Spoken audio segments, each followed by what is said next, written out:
Eu saúdo aos meus queridos irmãos, alunos da Escola Bíblica Dominical, com a paz de Deus e de nosso Senhor e Salvador, Jesus Cristo. Meus queridos, a partir de agora estaremos estudando a lição de número 9, que tem como título um chamado à adoração e um alerta, baseado no Salmo de número 95. Neste salmo, meus queridos, o salmista nos convoca a adorarmos a Deus. Ele começa iniciando, falando no ponto 1, dizendo: vinde e cantemos. Encontramos inicialmente o saltério chamando o povo para cantar ao Senhor. Esse convite ressalta dois importantes pontos no ato de louvar ao Senhor. O salmista nos exorta que devemos chegar ao Senhor para louvá-lo, cantar a Ele com alegria. É com alegria que temos que expressar o nosso louvor ao nosso Deus. Porque através da alegria nós representamos, nós externamos o nosso contentamento em servir ao Senhor e louvá-lo com prazer, pois Ele é o nosso Deus, Ele é o nosso Deus. Agora, a grande reflexão, irmãos, que nós temos que fazer a respeito dos cânticos, dos louvores, em que consiste o nosso louvor? Em saber para quem são os louvores, para quem nós estamos louvando. Porque hoje em dia o que nós vemos muitas das vezes nas igrejas são louvores exaltando o próprio homem, enaltecendo o próprio ego, louvores, cânticos de autoajuda, agora é só vitória, determine, vai acontecer, tem que acontecer. Ora, meu querido, não tem que acontecer não, acontece se Deus quiser, se Ele não quiser, não vai acontecer. Se acontecer, Ele é Deus, se não acontecer, Ele continua sendo Deus. Você é daqueles que gostam de cantar apenas esses cânticos que exaltam você mesmo, te impulsionando, te dizendo que você é mais do que vencedor? Isso não é o louvor que agrada a Deus. Precisamos cantar exaltando e glorificando a nosso Deus, como, por exemplo, glória para sempre ao Cordeiro de Deus. Nosso Deus é soberano, não há Deus maior, digno de glória e louvores. Esses sim são os cânticos que expressam a nossa intenção, nosso desejo de exaltar o poderio, a soberania do nosso Deus, do Deus o qual nós servimos. Como estará sendo o tipo de canto que nós estamos entoando ao nosso Deus? Precisamos refletir mais a respeito dessas questões. Quais são as mensagens que eles transmitem? Fortalece o nosso relacionamento entre nós e o nosso Deus? Anunciamos o sacrifício vicário na cruz através dos cantos os quais nós entoamos a Deus? Precisamos refletir sobre essa questão. O ponto 1.2 diz: Ele está acima de todos os povos, de todos os deuses. E a primeira delas consiste em o fato de que Ele é o grande rei acima de todos os deuses. Esta é uma das principais razões que nós devemos entoar louvores ao nosso Deus, reconhecendo que Ele está acima de todos os deuses. Não há Deus maior. O único que é digno de receber toda a honra e toda a glória são esses cantos que nós devemos entoar quando queremos, se é que queremos verdadeiramente adorar a Deus através dos cantos. Porém, quando nós cantamos esses hinos das igrejas, muitos que digam: mas esses são hinos antigos, são hinos velhos. Meus queridos, cânticos que expressem a nossa adoração e o nosso reconhecimento da magnitude, da grandeza do Deus, do nosso Deus, do Deus o qual nós servimos, esses cânticos jamais envelhecem, porque a glória e a majestade do nosso Deus não tem fim, ela é eterna e ela é permanente. Então nós temos que cantar e louvar a Deus com esses cânticos que exaltem, que demonstrem que nós reconhecemos a sua soberania, exaltando verdadeiramente ao Deus o qual nós servimos. O ponto 1.2 fala a respeito dessa questão. Ele está acima de todos os deuses. Paulo, quando escrevia, ele sempre estava nos exortando, a respeito de nos guardarmos dos ídolos, porque muitas vezes nós idolatramos outras coisas, sejam elas materiais, outras pessoas, até pais que idolatram seus próprios filhos. meu filhinho, meu bebê, não é? O filho já tem 30 anos e ele acha que ele não precisa trabalhar. Não, eu tenho que cuidar do meu filho. Ele é uma criancinha, ele é um bebê. Idolatramos muitas das vezes as pessoas, os objetos. Precisamos tomar cuidado com essas questões e reconhecer que somente Deus é digno de toda a honra, de toda a nossa adoração. O apóstolo Paulo, certa ocasião, ele diz: guardai-vos dos ídolos. Temos que tomar cuidado, irmãos, com essa questão. E o ponto 1.3 fala: nas suas mãos estão as profundezas da terra. Em suas mãos estão as profundezas da terra. Ele é o dono da terra, tudo está sob a sua mão. Meus queridos, Deus tem o domínio sobre todas as coisas. Tudo está em suas mãos. Assim o salmista convoca o povo para louvar o Criador, porque Deus é o nosso Criador. Precisamos adorá-lo, reconhecendo que não há outro Deus além dele, que só ele é digno de glória, de louvor, de toda exaltação, de que ele está acima de todos os deuses. Precisamos tomar cuidado com as letras, as mensagens dos cânticos, os quais nós entoamos com o objetivo de adorar a Deus. De repente nós podemos estar adorando a nós mesmos. De repente nós podemos estar adorando aos homens, se não tivermos cuidado com as letras, com as mensagens dos cânticos, os quais nós escolhemos para dizer que estamos adorando ao nosso Deus. E o ponto 3 fala a respeito do poderio de Deus, que nas suas mãos está as profundezas da terra. E nós sabemos que todo poder, todo domínio, todo controle está nas mãos do Deus Todo-Poderoso. Este foi o ponto 1, que fala a respeito de um convite à adoração. Ponto de número 2, entendendo o que é adoração. Você sabe o que é adoração, meu irmão? Você já compreende entender o que é a verdadeira adoração? Conceito de adoração é o que fala o ponto 2.1. O conceito de adoração, por vezes, é confundido com a ideia de apresentar alguns cânticos ou participar de algum culto. No entanto, adorar vai além do que simplesmente um louvor ou participação de um culto. A adoração consiste em prestar reverência, humilhar-se diante do Eu Sou, reconhecendo a sua soberania, observando os seus preceitos. É a rendição da nossa vontade em Deus. E o comentarista aqui, ele faz algumas divisões a respeito de adoração. E o ponto 1, ele diz, é a adoração doméstica. É aquela adoração a qual nós fazemos com a nossa família.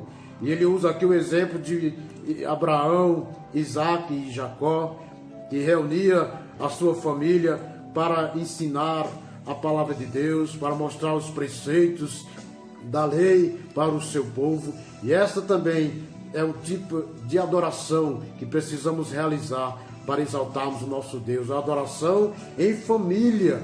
Os filhos precisam ser instruídos com relação a servir ao Senhor e a agradá-lo, com relação a adorá-lo em espírito e em verdade. E esta é a adoração em família, a adoração doméstica, onde os filhos eram instruídos pelos pais na palavra de Deus. E a outra adoração que podemos fazer, que os servos do Senhor faziam na antiguidade, o povo de Deus fazia, era adoração em público, que se referia a diversas festas que tinham por objetivo relembrar os feitos de Deus. E entre elas estão a Páscoa, a festa do tabernáculo e o Pentecoste. Essas são as festas feitas, as realizações com o intuito de adorar a Deus, que eram feitas em conjunto. Eram toda a nação que fazia, reuniam-se e fazia essas festas, tudo com o propósito e objetivo de glorificar e exaltar ao nosso Deus. O ponto 2.2 fala a forma de adoração. Que tipo de adoração? Qual a forma adequada para adorarmos a Deus?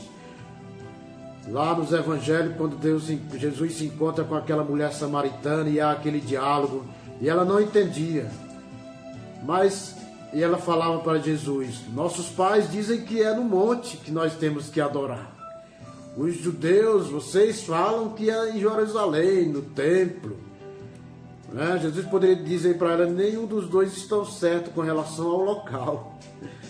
E ele disse para aquela mulher: os verdadeiros adoradores, chegará o dia, e esse dia já chegou, em que os verdadeiros adoradores adorarão o Pai em espírito e em verdade, disse Jesus para aquela mulher.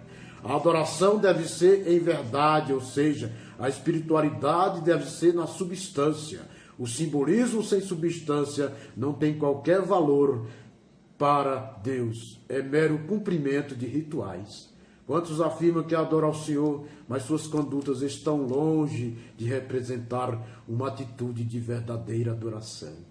Não é o local, e sim a intenção do coração. É a espiritualidade do ato. É o desejo profundo de glorificar e de expressar a Deus a nossa gratidão, a nossa reverência a Ele, a nossa conscientização de que não há outro Deus além dEle, de que Ele é o único, digno de todo louvor, de toda a nossa rendição, de todo o nosso serviço. Isso é o que Deus quer ver em nós, uma adoração em espírito e em verdade. Muitos, eu creio que chegará diante de Jesus e irá dizer: Jesus, mas eu adorava, eu cantava. Nas igrejas às quais eu cantava, elas eram lotadas. O senhor se lembra daquela época de pandemia no Brasil? Eu fazia minhas lives e milhões de pessoas me assistiam, porque eles gostavam da minha voz, eu cantava muito bem. E é certo que Jesus irá dizer: mas aqui eu só estou permitindo entrar aqueles que foram lavados e remidos pelo meu sangue e que prestaram a meu Pai um verdadeiro louvor, que me adoraram em espírito e em verdade. Apartai-vos de mim, que não vos conheço. Naquele dia teremos muita surpresa, porque só entrará no céu aqueles que prestam uma verdadeira adoração ao Deus o qual serve, ao nosso Deus, aquele que nós devemos servir. O ponto 2.3 diz atitudes para uma verdadeira adoração. E aqui o comentarista nos mostra algumas atitudes que precisamos ter. Primeiro, para sermos verdadeiros adoradores, precisamos ter uma vida de oração. O apóstolo Paulo ensina que devemos orar em todo o tempo. Por intermédio da oração, cultivamos o nosso relacionamento com Deus. Precisamos ter uma vida de oração, se é que queremos demonstrar a Deus e entregar a Deus uma adoração sincera e verdadeira. Outro ponto é meditar na palavra de Deus. Outra atitude que precisamos ter, precisamos meditar na palavra de Deus. Meditar significa, entre outros, suspirar, refletir, pronunciar. Reflita, medite na palavra de Deus. É preciso ir à palavra de Deus com fé, interesse e consciência que dependemos do Espírito Santo. E também outra atitude que precisamos ter é a da santificação. Se queremos ser verdadeiros adoradores, precisamos nos santificar diante de Deus. Seguir a paz com todos e a santificação, sem a qual ninguém verá o Senhor.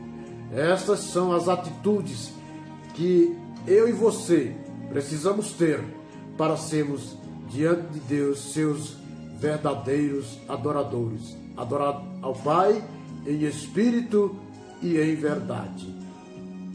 Vida de oração, vida de leitura da palavra de Deus e uma vida de santificação. Leitura e observância da sua palavra e uma vida de santificação. Ponto de número 3. É preciso estar atento à palavra de Deus. Obedecer, meus queridos. Se queremos ser verdadeiros adoradores, nós precisamos ter prazer em obedecer à palavra de Deus. O ponto 3.1 diz: ouvir a voz de Deus. Salmo 95 alerta para o dever de ouvir a voz de Deus. Precisamos entender o que vem a ser ouvir a voz de Deus. O salmista está falando de obediência, de observar os estatutos do Senhor, de seguir a sua vontade. Ouvir e dar ouvido. Porque muitos ouvem, mas não dão ouvido, não praticam, não obedecem, não têm reverência a ela. A obediência precisa ser praticada diariamente. Todos os dias precisamos obedecer à voz do nosso Deus. Aprender a obedecer obedecendo. A obediência nos leva a estarmos mais perto do Deus o qual nós servimos. Jesus ensinou aos seus discípulos o caminho da obediência. É obedecendo que aprendemos a obedecer. É o ponto 3.1 que fala a respeito de ouvirmos a voz de Deus. O ponto 3.1 fala a respeito dessas questões. Muitos dizem, meus queridos, que amam a Cristo, porém não obedecem a sua palavra. Entretanto, o amor de Deus é revelado, o amor a Deus é revelado por meio da obediência. Quer demonstrar amor ao Deus o qual você serve? Então, demonstre isso através da tua obediência. É assim também com os filhos com relação aos pais. O filho não pode dizer que ama os pais se ele não é obediente aos seus pais. Precisamos demonstrar esse amor através da nossa obediência ao Deus o qual nós servimos. É obedecendo que demonstramos que o amamos. O ponto 3.2 fala: não endurecer o coração. Não podemos endurecer o coração quando ouvimos a voz do Senhor. O povo de Israel se rebelou muitas das vezes contra o Deus o qual eles serviam, o Deus o qual os conduziam em busca da terra prometida. Estavam sempre reclamando. Deus falava através dos seus servos, mas eles não obedeciam, não seguiam. Em princípio eles falavam que obedeciam, na realidade eles não obedeciam, só murmuravam. A expressão endurecer consiste em resistir, ouvir a voz de Deus. Resistência em acreditar nas promessas de Deus. Um coração endurecido é uma terra rochosa. A palavra do Senhor Deus diz que há um coração quebrantado e contrito, Deus jamais despreza. Precisamos nos achegar a Deus com o coração quebrantado e contrito, recebendo a sua palavra, aceitando a sua admoestação, porque a Bíblia diz que o pai corrige ao filho aquele a quem ama. Se recebemos de Deus uma palavra dura, é porque Ele nos ama, Ele nos quer vendo-nos trilhando o caminho reto, o caminho da verdade, o caminho que conduz à salvação. Deus não quer que nenhum dos seus filhos se perca, por isso que Ele nos exorta muitas das vezes e nos orienta para que tenhamos uma vida próspera, uma vida bem abençoada diante da sua presença, nessa caminhada que queremos seguir sempre em busca ao céu. Então nós não podemos jamais, meus queridos, deixar de ouvir a voz de Deus. Nós não podemos jamais deixar de obedecê-lo, atentarmos para tudo que Ele tem oferecido e falado aos nossos corações. Nós não podemos jamais endurecer, como os israelitas endureceram e muitas das vezes entristeceram o coração de Deus. A rebeldia, segundo a Bíblia, é semelhante ao pecado de feitiçaria. Muitas vezes nós deixamos de receber as bênçãos de Deus porque nós somos pessoas desobedientes. Deus, em sua palavra, Ele diz para o seu povo: se me obedecerdes, se me ouvirdes, comereis o melhor dessa terra. Deus tem o melhor, mas tem o melhor para aqueles que querem, que desejam, que buscam de todas as formas obedecê-lo, praticar os seus ensinamentos. O ponto 3.3 fala a relação com o Salmo 81. O Salmo 95 tem essa relação, porque em ambos os salmos, o salmista nos exorta a termos reverência e obediência à voz do Senhor, praticar, seguir os ensinamentos dele. Por isso que há essa relação entre o Salmo 91 e o Salmo 95 e o Salmo de número 81. Meus queridos, Deus criou o homem com dois objetivos, acredito eu: adoração e serviço. Deus nos criou para que estivéssemos sempre adorando. Deus nos criou para que estivéssemos dispostos a sempre servir. E o serviço também tem a ver com adoração. Servir a Deus é também uma forma de adorá-lo. E nesta manhã nós falamos a respeito de adoração.